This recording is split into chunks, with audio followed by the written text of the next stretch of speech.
Hello everyone, welcome back to Classic Automotive Services.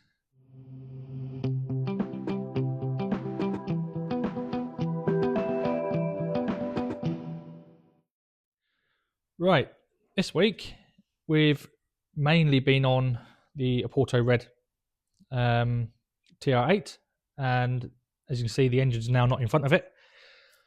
That's because it's back in the car. It's not running yet, we've still got a number of things to go through on it, which we'll go into in a minute. You'll also maybe notice behind us we've got our new lift installed now.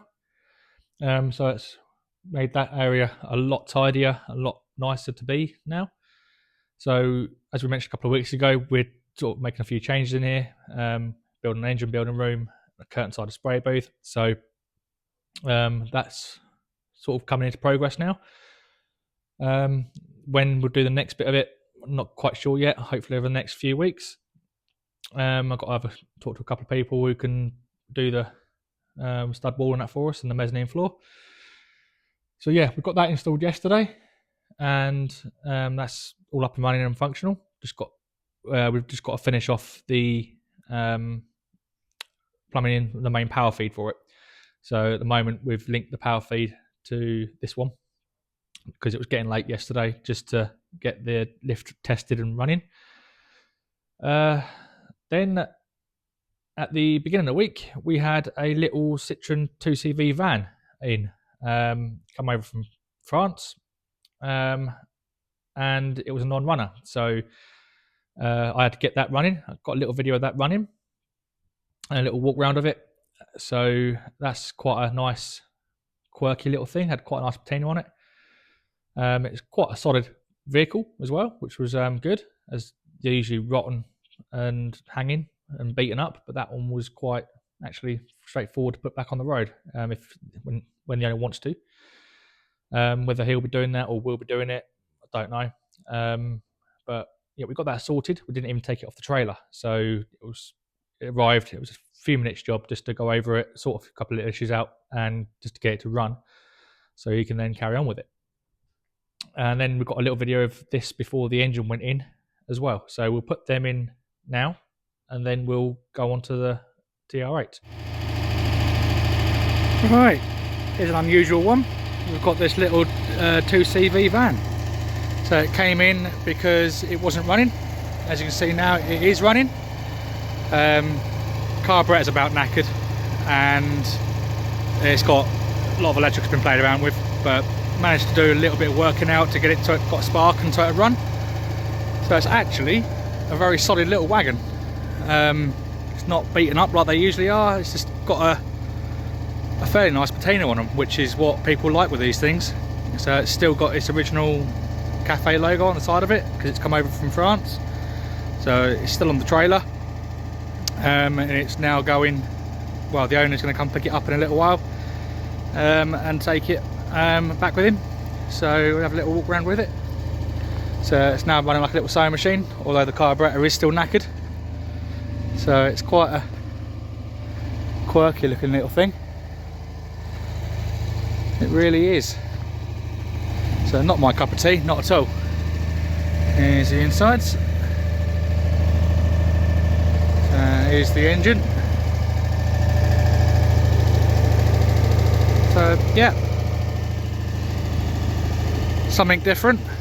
Well, every day's different in this trade, but there we go. Here we've got the engine for the Oporto Red TR8 finally ready to go back in. So it's back on its subframe. So we're giving the subframe a bit of a wipe down. The gearbox is back on. All of the transmission cooler lines back on, as they run right through here, and you have brackets which bolt to the sump, and they go behind all here and round to the front. So they're all done.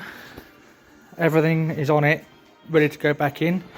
The only thing that isn't really on it is the distributor, but we have got a new one of them. I'll show you that a bit later on. So everything's on it, ready to go back in. Everything else, i.e. the alternator, aircon pump, etc., that will go on afterwards. So here we are it's complete assembly, ready to bolt back in underneath. So all I've got to do is drop off the temporary subframe that I've placed in the car, just to keep it rolling. I've then got to do a couple of little touch-ups in the engine bay, and we can lower the car onto this, get it bolted up and get it installed. So hopefully you'll see it back in the car shortly. Right, now we've got the engine back in. It's 90% plumbed up now. Everything down the back of the engine's done. Down the back of the engine you've got fuel lines, so they've all been replaced. All the rubber parts anyway. We've got the emissions control system. That's got rubber hoses on it. So again, we've replaced them. Everything for ethanol rated hoses. We've got all the electrics actually connected up on it. Well, 90% of the electrics. It's got no ignition system yet, which we have got a new system for. We're going to look at that in a minute. Got the downpipes on, lambda sensors on, which we'll lift the car up and have a look at. And yeah, it's pretty much there. So we've got all the air system sorted out with the airflow meter. We've got the expansion tank back on it. The only water hose that isn't on is the top radiator hose, as it's going to be easier to get to the electrics for the distributor and everything beforehand. The ECU's back in, all mounted onto the dashboard. So it's pretty much there. We've got a few more things to go through. Underneath, we've got to do the fuel system.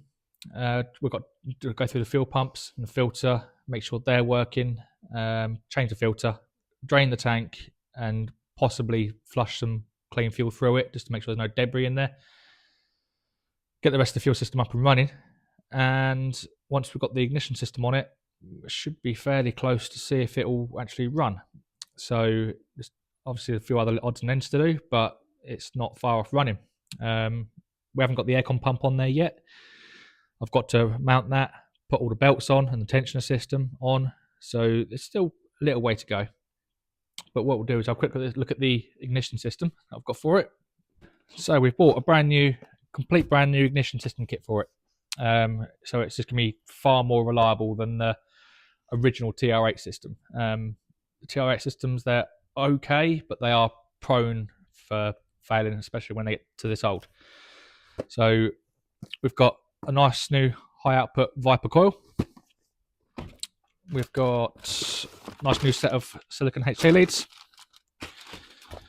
I'll show you what's there now in a second. We're going to open the box. There we go. And then we've got a full brand new electronic distributor for it. There we go. So brand new, fully electronic distributor. It's basically the distributor that they put on the much later Rover V8s, sort of mid-90s era. Had these. I know for a fact that the MGR V8s had these on them. So it's just it's just a better, more reliable system. So just modernising the ignition system slightly, but obviously still using original parts. But the only thing that really lets these down and makes these fail is the heat from the engine. Because obviously you've got the ignition module on the side of the distributor. So what we've then got, if I just put this box back away, is that one has got the ignition module on the side of the engine, and then in this box we've got a ignition module relocation kit. So this moves the ignition module away from the engine, away from all the heat, and you can mount this, well, pretty much wherever you like within reason, so that it doesn't get hot and heat soaked, so it doesn't make it fail. So it's a complete brand new ignition system kit for it. So that should give us a good spark. The fuel system, other than the fuel pumps, really is ready to go. So hopefully, in theory, it should be nice and easy to get going and fire up and be reliable. So that's the ignition system. So we'll lift it up and show you where we put the lambda sensors. Well, the O2 sensors, lambda sensors, whatever people want to call them. Basically the same thing. We'll show you where we put them, as there is only really one place that you can put them, as they have to be pretty much the same place on each bank to get the same reading. So we'll lift it up and have a quick look underneath. Right, so first of all, under here, we've got all the transmission cooler lines all back on. So because we've got the big transmission cooler in here, in the front of the car. So we've refitted all the transmission cooler lines, come through here, across the front of the engine, down the side of the engine to the gearbox. So they're quite fiddly to do. We fitted the ones on the engine before we put it into the car. Just had these ones to put in. So they're all hooked up now. I've just got to clip them, as this one's going to rattle. So I've got to put some clips on them. And then on the exhausts, which side's me best to see, it's a bit tight in there. Probably this side. Got the lambda sensor just in here. So that's where we've put them. They're all plugged in. Again, I've now just got to clip the wiring up. Now I'm happy with the location of them. So, yep, we've fitted the bosses to the exhaust system, fitted the sensors. That's all good to go. We've fitted all the wiring on the starter motor and the alternator, because again, that comes down through the side to the starter motor, then goes behind the engine mount to the alternator. So there's quite a lot of plumbing on one of these one of these fuel injected engines, especially when you've got an automatic gearbox. There's a lot of it. So we've still got to do the shifter link rod. It's just hot as an engine now. My hard bit of getting the engine in and mostly plumbed up is there. So we did show the fuel pump assembly before, but that's this unit up here. So we've got to obviously replace all the rubber lines because they're old and they're not ethanol rated. So we're going to replace all the rubber lines. If the pump works, happy days. If it doesn't, like I said, we'll have to look into doing something for that. Get a new filter. Hopefully we can get a new filter for it. It looks fairly sort of generic. If we can't get the exact right one, looking at it, I know of a few filters which are similar sort of size, which will do the job. So yeah, it's coming along very, very well. I haven't had a chance to get onto the Dolly Sprint, as I got into this, and while my head was in this sort of, what I was thinking about this, I just wanted to push on and get this done while it was fresh in my mind. So I pushed on and got as much on this done to a point where I was happy where I can break off of it. So that's where it's up to now. And this afternoon, I'm going to fit the alternator on the Dolomite Sprint and probably give the engine a tune-up, as I've got nothing set on it yet. It's just on basic settings for when I've built the engine, put it in. So yeah, alternator needs to go on, fan belt needs to go on.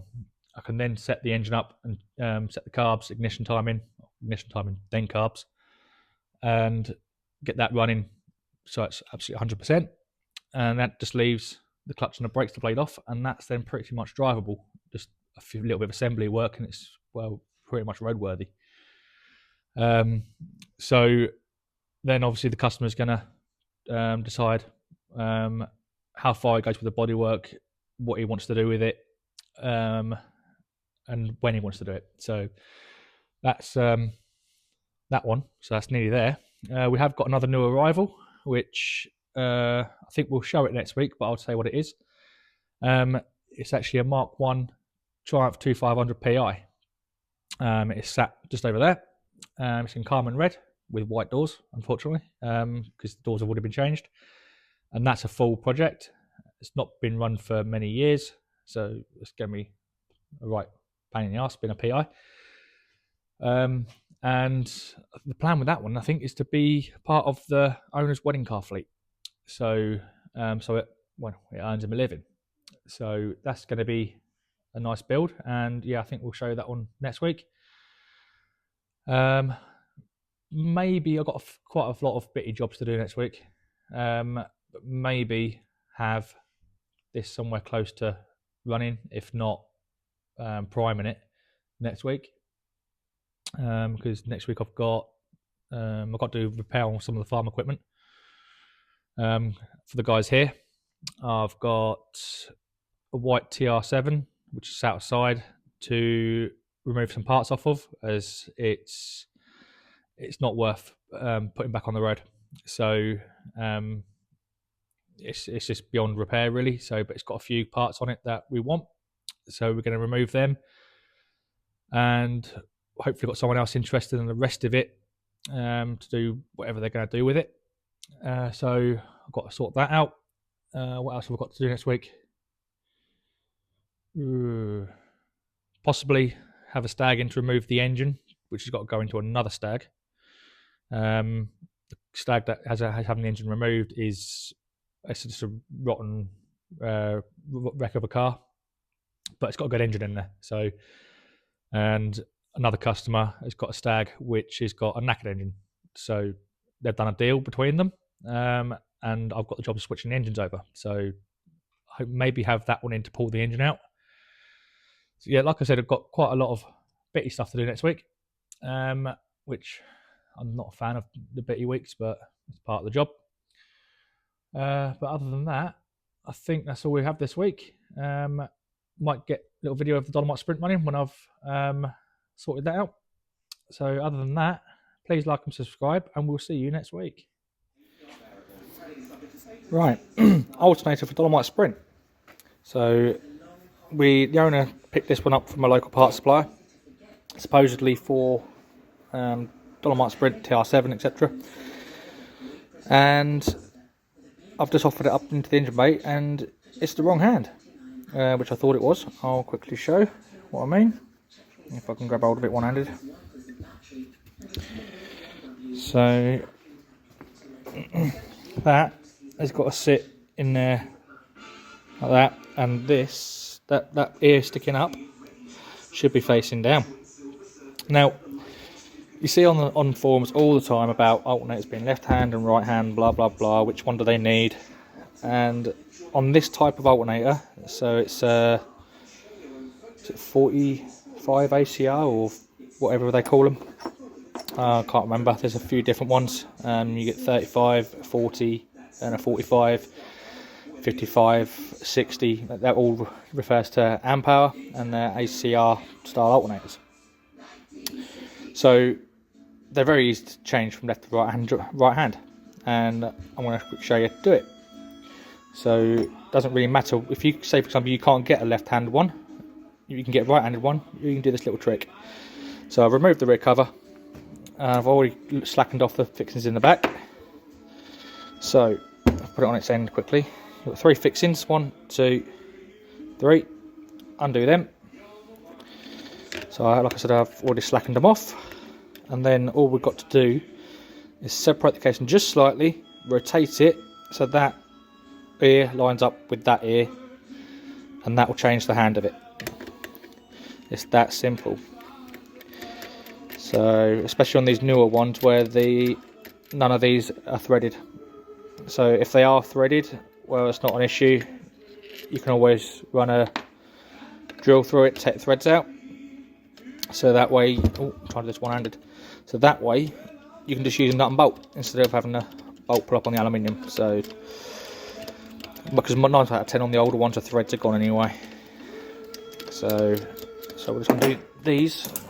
I'm trying to do things one-handed. It's brilliant. Right.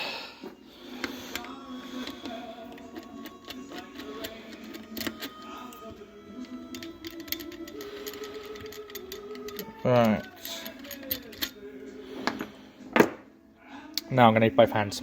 So I'm going to have to put the phone down for a second. Don't know if I can support it anyway so you can see. I don't know if you can see anything. But, alright, hopefully, is it going to separate easily, or I've got to give it a tap? No, I'm going to have to give it a quick little tap.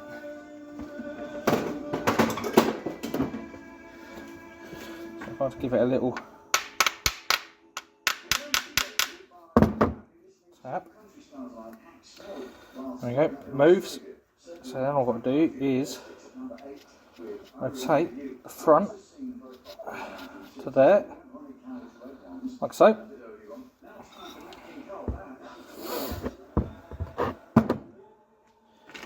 Let's just grab the front. Right, that's now rotated, so I'm give a little tap to separate it a little bit, rotate the front, and if you put these 3 screws back in, just get them started. There's 1,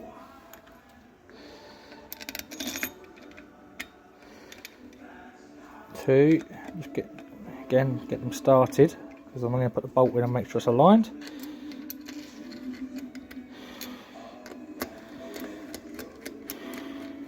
3, get your long bolt, slot it through, yep, right first time, so it's nicely aligned, and do them up, and it's as simple as that to change these alternators from left hand to right hand, or vice versa. So there you are guys, little tip for you. So I'm going to first put this back together, get it on the car, and then we can get it fired up and start giving it a tune. There we go, now the alternator has the hand changed. It's now bolted down in there and it's ready to run. So I'm now going to get the strobe light out and initially get this warmed up, because it's still set close enough to run it as we have done before. So I'll get the strobe light and everything set up while it's warming up, get the air filters off and synchronise the carbs and set the carbs and see how she runs. Right, she's all up to temperature, she's set up, all I've got to do is put the air filters back on. Once I've road tested it, might want another couple of little tweaks, but it seems pretty good at the moment. So she's running absolutely silky smooth. If we go down to the exhaust, you will be able to hear it. So around here.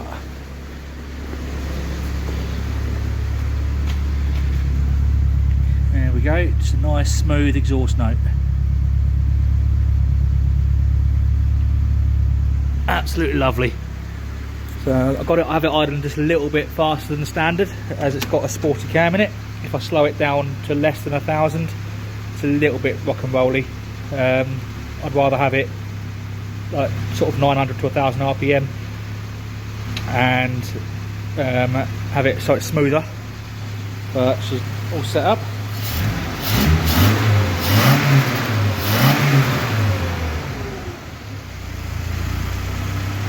Yep, absolutely lovely.